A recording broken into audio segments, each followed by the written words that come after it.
As OVC, we do have our foot soldiers, who we have also realized that in some facilities they also double as the linkage facilitators for the clinical partners.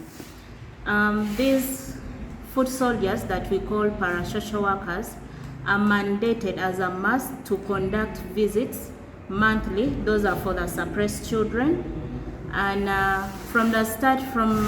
since the time we implemented the project in Alebtong, that was in 2022, October, these people have been visiting these children. So I believe, or I'm 100% sure that these children are familiar with the people who do visit them.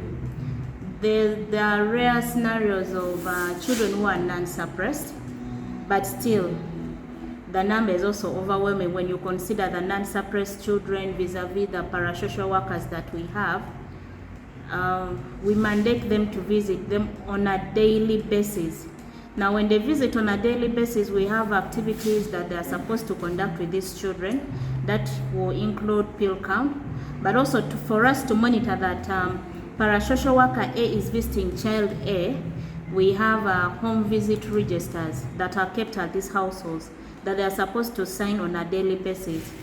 We at one point had a meeting at Health Center 4, and we did grouping. That was with the guidance of the art in charge, that the CLF should also be paired with these parasocial workers, so that if in the morning hours, if you have a child who is taking a dosage of morning and afternoon and morning and evening, if the parasocial worker goes in the morning, the CLF can go in the evening just to cross-check and ensure that this child is truly taking their drugs.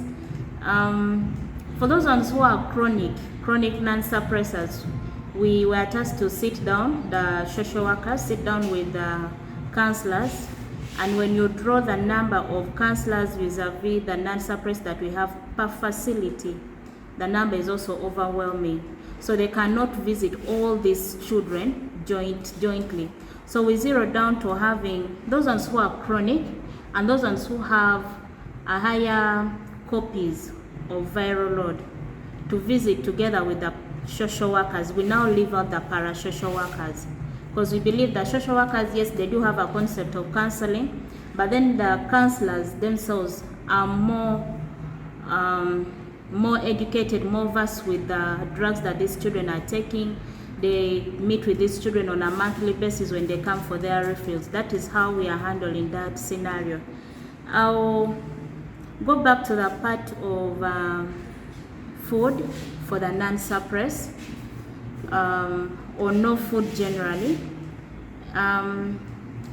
This issue has been on and off topic in every other meeting that we go to. It has always come up, and we have been advised by USAID that we should move away from the handouts that we are giving, but rather equip the people in community so that they are able to fend for themselves. Yes, Youth Alive has gone ahead to distribute food stuff that included 3 kilograms of sugar, 2 kilograms of soya rice porridge, and 5 kilograms of posho. It was also done in year 1, and also in year 2 we have done the same. I can confirm that 33 children benefited, but then when you compare with the number of non-suppressed in the district currently, that is very low. So what we are doing, even these 33 that benefited, they are the same that are going to benefit from seeds that we are giving. So we went back to the drawing board and we discussed how best can we sustain this. We cannot keep on giving them handouts if they don't know how to fend for themselves. So going forward, the rainy season is back. That's a good thing. And we are going to use our CBTs. They are the community-based trainees, together with the social workers. And they are going to move to the homes of these non-suppressed children, distribute to them the seeds. The seeds are for greens that we did a vetting, and they themselves selected what kind of vegetables they want or they would love to grow in their backyard. So going forward, starting from next week, they'll be moving around, and establishing or setting up what we call kitchen garden. This to help sustain them. And we expect the greens to be ready within a period of 2 to 3 weeks so that they are able to have something to eat. About the non-suppress again, we did what we call school mapping. We moved to the homes of these non-suppress. And how did we find our non-suppress? We usually share audit tools between the clinical partners and the OVC team, and we select those ones with high copies of viral load, and then we go out and visit them. We map out which class are they in, which school are they going to, which challenges do they have regarding school. So for Alebtong, only 12 qualified because we are paying children from P5 to P7. We made an extra, should I say option? An extra, we decided to take in a child who is in P4. That child comes from a temporary home. Today you find him in home A, the next day he is in home B. So we decided to take up this child because he's now repeating P4, not because he's not bright, but last year he was in P4 and he couldn't pay school fees for third term. So he did not sit for his examination. And when we discussed that with management said, okay, we are going to take in this extra child, even if he's in P4, and pay for that child until P7. So as a way of maintaining these children in school, especially the non-suppressed who cannot afford school fees, they are paying. We start by giving them the books, and then we also pay them in school. And the school is notified at the beginning of the term, that is first term, that until the year ends, these children will be paid by Youth Alive, and then each and everything concerning them will come from here. All we need is for you to communicate in time so that we also give you the feedback as fast as we can. On the issue of non-disclosure, yes, we have come across this challenge. We as OVC, we are not mandated to disclose status to these children, but we do empower the caregivers for these children to disclose in the best way, and then we come in to manage the post-disclosure effect. So if there's any art in charge here who has challenges with children who have not yet been disclosed to, we can start by educating the parents or the caregivers on how to disclose, and we'll be there. We ourselves, we won't disclose, but we want the parents to do the disclosing. And once they've done disclosing the status to these children, we'll come in and monitor these children. We'll handle the post-disclosure effect for a period of 6 months. That's what we are going to do.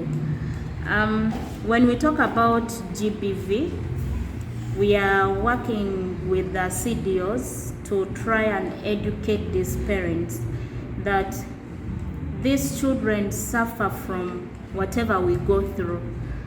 It might not be visible, but psychologically these children are tortured. So we are going to be having community dialogue on GBV, but we also want to look for an environment where we are not exposing these caregivers of their status. We want as much privacy as possible.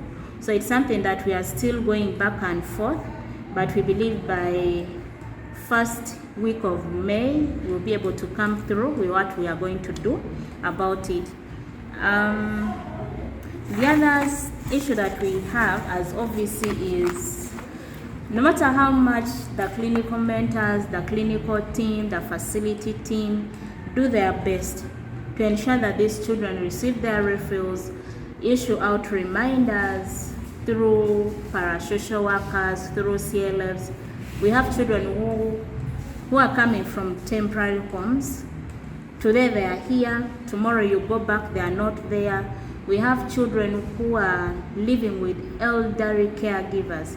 Now, elderly to a point that if a child is Rachel is living with her great-grandmother. And where is Rachel's grandmother? She remarried. Where is Rachel's mother? She remarried. So Rachel is living with her great-grandmother, who cannot even tell whether Rachel has taken her drugs or not, did Rachel eat or not. So we are trying to work with the community through the office of the different CDOs to ensure that these people are educated on the simple basic of family, how important it is for a child to grow up in a family where there's a mother, there's a father. There are other conditions that really we can't control, and we can't force someone to stay in a marriage that they feel is not safe for them. But would advise that at least let there be not very elderly, but someone older who can take care. Most of the settings in this community, we have people who are, there's an auntie or an uncle, then there's a grandmother, then that elderly grandmother. So we are attaching these children to an uncle in that same home state or an auntie, so that they can help and monitor. But also then my request would go out to the art in charges, the clinical mentors in this meeting, that as these children come to pick refills, let us empower them. Let us talk to them, educate them that when you get your drugs, this is your tin. Rachel, this is how you open. Rachel, this is how you close it. Let us start by empowering these children, because at the end of that day, this child is growing. At the end of that day, you don't know what will happen. Maybe one day the mother is not there or the father is not there. But this child should be able to open this tin and take the drugs. I've seen scenarios in Agabu where the children, it's a child-headed family, yes, but this child is able to open that tin and give drugs to the younger one, simply because the counselor or the clinical mentor or whoever was found in the facility at that moment was able to educate this child, to empower this child. So let us not look at what these other IPs are coming with, but let us try to empower the people in community. They are our neighbors, they are our children, they are our nieces, our nephews. Let us empower them. Let us teach them to be independent as much as we can. Let us teach them the basics of how they can take care of themselves. Otherwise, I request to stop here, but in case of anything, I'm very much available. Thank you.